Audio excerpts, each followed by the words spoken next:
ഫ്രണ്ട്സേ സുഖമല്ലേ? ഇതാ ഇന്നിപ്പോൾ ഒരു സോയാബീൻ ചങ്ക്സ് വെച്ചൊരു ഫ്രൈ ഉണ്ടാക്കാൻ പോവുകയാണ്. എല്ലാ ദിവസങ്ങളിലും ഞാൻ വർക്ക് ചെയ്യുന്ന ഹോട്ടലിൽ കൊടുക്കുന്ന ഒരു ഐറ്റമാണ് സോയാബീൻ ചങ്ക്സിൻ്റെ ഡ്രൈ ഫ്രൈ എന്ന് പറയുന്നത്. അപ്പോൾ ഞാൻ ആലോചിച്ച് ഒരു ദിവസം വീഡിയോ എടുത്തൊന്ന് അപ്ലോഡ് ചെയ്യുമെന്ന് വിചാരിച്ചു. അങ്ങനെ ഞാൻ തന്നെ വീഡിയോ എടുത്ത് കുക്ക് ചെയ്യുന്ന ഒരു സംഭവമാണ് ഇപ്പോൾ കാണുന്നത്. ഒരുപാട് ഡീറ്റെയിൽ ആയിട്ട് പ്ലേറ്റിങ് കാര്യങ്ങളൊന്നുമില്ല. ബാറിലേക്ക് കൊടുക്കുന്നൊരു സ്നാക്ക് ഐറ്റമാണ്. ഒരു ബീഫ് ഡ്രൈ ഫ്രൈ പോലത്തെ ഒരു സംഭവം, സോയാബീൻ്റെ ഒരു ഡ്രൈ ഫ്രൈ.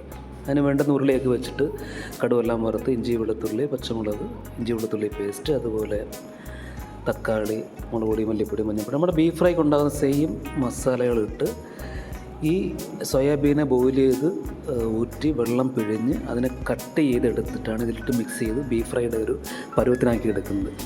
സോയാബീൻ്റെ ഡീറ്റെയിൽസ് ഞാനൊന്ന് ഗൂഗിൾ ചെയ്തായിരുന്നു. അപ്പം ഒരുപാട് പ്രോട്ടീനും ഒക്കെ അടങ്ങിയ ഒരു സസ്യ വിഭവമാണ് നമ്മുടെ സോയാബീൻ. അതുപോലെ ലെസ് ഫാറ്റാണ്, ധൈര്യമായിട്ട് കഴിക്കാം. ഇത് പല പ്രിപ്പറേഷനുണ്ട്. ഇതിൻ്റെ കറിയുണ്ട്, അതുപോലെ ചില്ലി സോയയുണ്ട്. ഇങ്ങനെ പല രീതിയിലുള്ള സോയാബീൻ വെച്ചിട്ടുള്ള സോയ ചങ്ക്സ് വെച്ചിട്ടുള്ള ഡിഷസ് നമുക്കറിയാം, കാണാൻ പറ്റും. അങ്ങനെ ഇവിടെ ഞാൻ മിക്ക ദിവസങ്ങളിൽ ഇത് കൊടുക്കാറുണ്ട്. അപ്പോഴങ്ങനെയാണ് ഈ ഒരു വീഡിയോ എടുത്തത്. ഇപ്പോൾ ഏകദേശം അതിൻ്റെ ഒരു ബീഫ് ഫ്രൈയുടെ ഒരു ഇതിലേക്ക് വന്നുകൊണ്ടിരിക്കുകയാണ്. അതിനകത്ത് ഞാനിപ്പോൾ അത്യാവശ്യം ആഡ് ചെയ്തത് കുറച്ച് ചിക്കൻ്റെ സ്റ്റോക്കാണ്. അപ്പോൾ അത് കിടന്നു വരണ്ട് ഏകദേശം 3/4 മണിക്കൂറോളം അത് വഴച്ചെടുത്ത് കഴിയുമ്പോഴത്തേക്ക് ഇത് പിഴിഞ്ഞിട്ടാൽ തന്നെ അതിനകത്ത് വീണ്ടും ജലാംശം ഉണ്ടാകും. അപ്പം സ്ലോ ഫ്ലെയിമിൽ നമ്മൾ ബീഫ് ഫ്രൈ ഉണ്ടാക്കുന്നത് പോലെ തന്നെ സോട്ട് ചെയ്തെടുത്ത് കഴിഞ്ഞാൽ നല്ല അടിപൊളി ബീഫ് ഫ്രൈ കഴിക്കുന്ന ഫ്ലേവറിൽ നമുക്കൊരു സോയയുടെ ഫ്രൈ ഉണ്ടാക്കി കഴിക്കാൻ പറ്റും.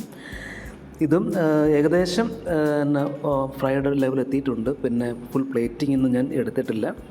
ഇങ്ങനൊരു വീഡിയോ സെറ്റ് ചെയ്ത് അപ്ലോഡ് ചെയ്യണമെന്ന് തോന്നി. അപ്പോൾ അടുത്ത വീഡിയോയിൽ വീണ്ടും കാണാം ഫ്രണ്ട്സ്. തൊട്ടപ്പുറത്ത് കപ്പയൊക്കെ വേവുന്നുണ്ട് ബാറിലേക്ക് കൊടുക്കാനായിട്ട്. All right, by.